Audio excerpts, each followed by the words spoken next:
Hey, Shalom. It's your brother Thon. All right, first and foremost, I want to give all praises to the Most High, Yahweh, Bahashem, Yahweh Shai, Bahashem, Rakah HaKodash. I want to give double honors to the apostles and the elders of Great Millstone.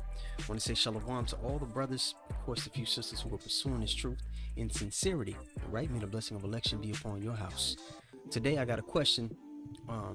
Not so to speak, is it wicked to eat meat or anything like that, but wanting to refrain from eating the meats here in this society because they're tainted, which they are, right? And if the Lord has put it on your spirit to refrain from it, I'd say do it. Obviously, do your research and make sure your body has the sustenance that it needs to, so you can operate at your fullest. But gotta throw that button here. There is at least one day within the year where we're commanded to eat meat, and that is the day of the Passover, the high holy day that we're all commanded to keep. Okay, when you keep that Passover, you're commanded to eat of that lamb without blemish. So let's go to Exodus 12 and 5. We'll start here. Let's lock this up real quick. It reads, your lamb shall be without blemish. And this lamb is, Yahweh Shai.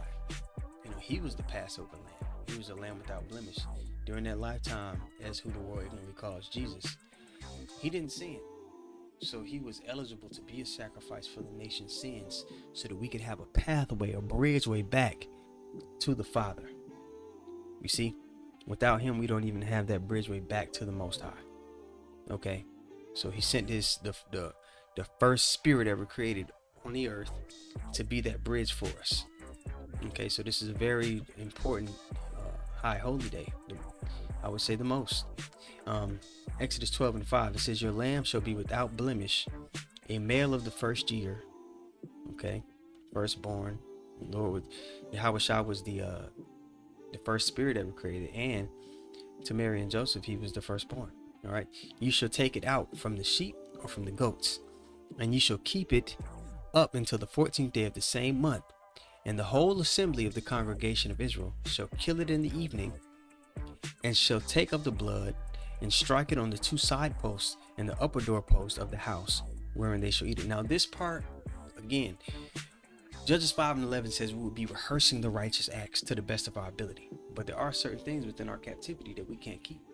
If you go on a Passover, putting the blood all around the borders of your front door of a lamb,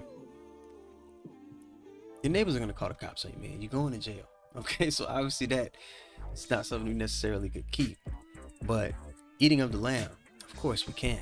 Okay, and the things that we can control, we strive to do them. If you truly have faith, you're going to have works to go along with it. They go hand in hand. Okay, you need both. If you have faith, it's going to be shown by your works. Now, does it mean you're keeping the law perfect? No, because if we could keep the law perfect, we wouldn't need Yahweh Shai in the first place. We wouldn't need somebody that could be a cover our sins by their blood, so that we could have a pathway back to the Father. We wouldn't have needed that. But let's continue on here. Wherein they shall eat, verse 8, and they shall eat the flesh in that night. So you're supposed to eat all the lamb that night, on the Passover night. Roast with fire and unleavened bread, and with bitter herbs they shall eat. So there's at least one day out of the year where we're commanded to eat meat. You see, so there's that. Now let's go to Leviticus 11. And if you're not clear on what you're coming into this walk and you're new, if you're not clear on what you can and cannot eat, Leviticus 11 gives you the do's and don'ts for land animals, for the fishes, and for the fowls, the birds of the air. So we'll read the first couple of verses here. All right, Leviticus 11 and 1. And the Lord spake unto Moses and to Aaron, saying unto them, speak unto the children of Israel, saying, these are the beasts which ye shall eat from among the beasts that are on the earth. Land animals, right? Whatsoever part of the hoof and is cloven footed and cheweth the cud among the beasts, that shall you eat. So if they do both, they chew of the cud and the cloven footed, you can eat it. It's good to go, right? Like a cow. All right, but then there's animals that might have people confused. A camel is a no-go, right? Doesn't eat the cud. Leviticus 11 and 4, and this is the example the scriptures even use. Nevertheless, these shall ye not eat of them that chew the cud, or of them that divide the hoof, as the camel, because it cheweth the cud, but divideth not the hoof, he is unclean unto you. So that's a no-go. In this whole chapter, man, it gives you the rundown of the do's and the don'ts. And if you're looking like a coney, right here in verse 5, that's like a rabbit. And we'll even look up the word, because again, to get the deeper understanding of things, you got to look up the words. The Old Testament was written in Hebrew, which is the language of the heavens and the language our forefathers spoke. So right now we're reading the Bible in English, which is also a curse, because the Lord said we would be stripped of our language and of our culture because of our disobedience.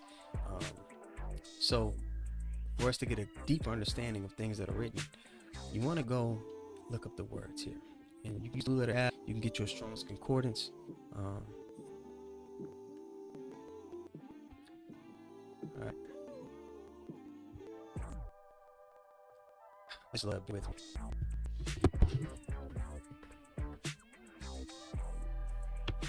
So the word is shapan. All right, it says shafan, which that can't be. So this Hebrew right here, all right, you know, they're gonna go off in the Hebrew. The modern Hebrew that they use is not the ancient Paleo Hebrew that our forefathers spoke. Like the Assyrian alphabet, the Assyrian characters that they use for the Hebrew alphabet today, they got a lot of extra vowel points and letters that aren't actually in the original language. There's no F in that old Paleo Hebrew. So right here is Shapan. It's not Shafan. Anyway, continue on. Let's get the rock badger, coney, hyrax. Okay. Yeah, it's like I'm assuming it's like a oh yep. See, even here, like a rabbit. All right, so looking up words is important. Okay, now something else I want to get. I want to get the example of Daniel. Daniel, great man of the Lord, right? In the ancient Babylonian captivity, he went on a vegan or a vegetarian diet, since he ate vegetables, and it was beneficial to him, you know. But again, there's at least one day out of the year you got to eat meat, and it's gonna vary from brother to brother. Some brothers, man, gonna eat chicken, man. They gonna get some beef ribs. They gonna get the oxtail. They gonna, you know what I mean? It's gonna vary from brother to brother. But if it's on your spirit, all right, to refrain from it, I say do it. It doesn't make it doesn't make an Israelite who is eating meat with it doesn't make you wicked or more righteous. You know, it's gonna vary from brother to brother. As long as it's within the confines of what the Lord's given, you know, to eat their own, so to speak. Let's go to Daniel 1 and get the example of Daniel and his partners, meaning from the king's mom, elaborate on why they did that as well. What's this quick?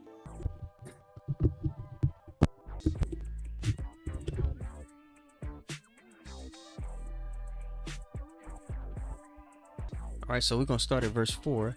It's Daniel 1 and 4. The point will start in verse 8. All right, but I'm gonna give you some background on knowledge on Daniel. This is Daniel 1 and 4. It says, 1 and 4. It says, children in whom was no blemish. They were slaves in the Babylonian captivity, but they were amongst the king's court. All right, they were within the king's quarters, so they were like a more upper echelon slaves. Hold on, what's going on? Salaki, little man came in the room. All right, Daniel 1 and 4 again. The children in whom was no blemish, but well favored and skillful in all wisdom, and cunning in knowledge, and understanding science, and such as had ability in them to stand in the king's palace. So they weren't just, you know, upper echelon slaves. They were skilled in many ways. And in whom they might teach the learning and the tongue of the Chaldeans. Okay, and the king appointed them daily provision of the king's meat. Now, keep in mind, they're in captivity in another society who worships other gods. Those meats, you know, some of them may have been unlawful, and some of them may have been offered unto idols, offered unto other gods in the name of a whole nother god, right? Wine, which is for years, that the end thereof might stand before king. Let's jump to types of news, all right. Then presents him the eye. So here the word is the mind. That he would not out the poor things meat, nor with the wine, and therefore consider the unit, prince of the unit of the man that was put over Dan, his boss, right? They might not know himself. God had danced a favor and with love with the youth. His boss was cool with him, cool enough to when he, this request. He was like, nah, man, get out of here. Listen, right? The unit said unto them, my lord, who at the point you're in your drink, why should he see your faces forsaking the children with your sword? So he's saying, if I'm not eating here properly and y'all not nourished, that's gonna be last. The king gonna have my head. And why you trying to put me in this predicament for no reason, man? All right. He said, then shall ye make me and Jeremiah to the king. Verse the unit said over you, and I, Mishael, Azariah, prove thy servants. I beseech thee 10 days, and let them give us vegetables to cover, water to drink. He said, give us 10 days, man. And then after those 10 days, you tell us about what you see. If we look malnourished, okay? Verse 18. And now add this in here though. The grains that Daniel had access to back then, in that time, I'm pretty sure, had much more sustenance and things that your body needed, as opposed to the GM vegetables that's when the grocery store today.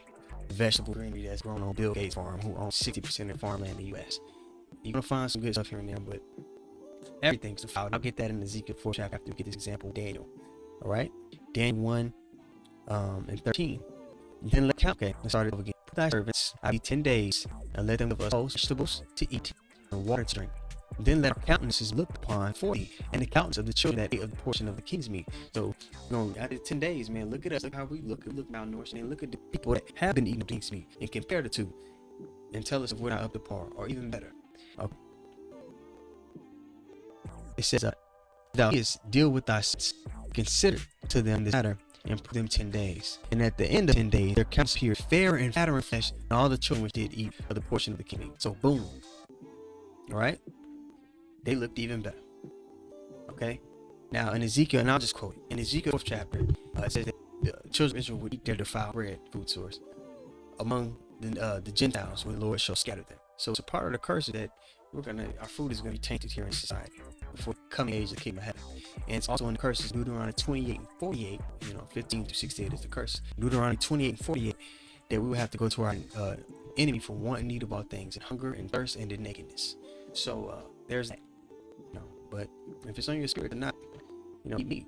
Ain't no wrong with that. But just understand there are instances that we may eat, which is the Passover, and it doesn't make you more wicked or more righteous than anybody else. It's a personal decision that Daniel made. So I brought this out of lessons at fine. When the praises 1, 2, Yahweh, Bahashim, Yashai, Bahashim, Rakahakdash. Want to give double honors to the apostles and the elders of Great Millstone. Shalom to all the brothers, of course, the sisters who are so true and sincerity. All right, the blessing of it should be upon your house. Shalom.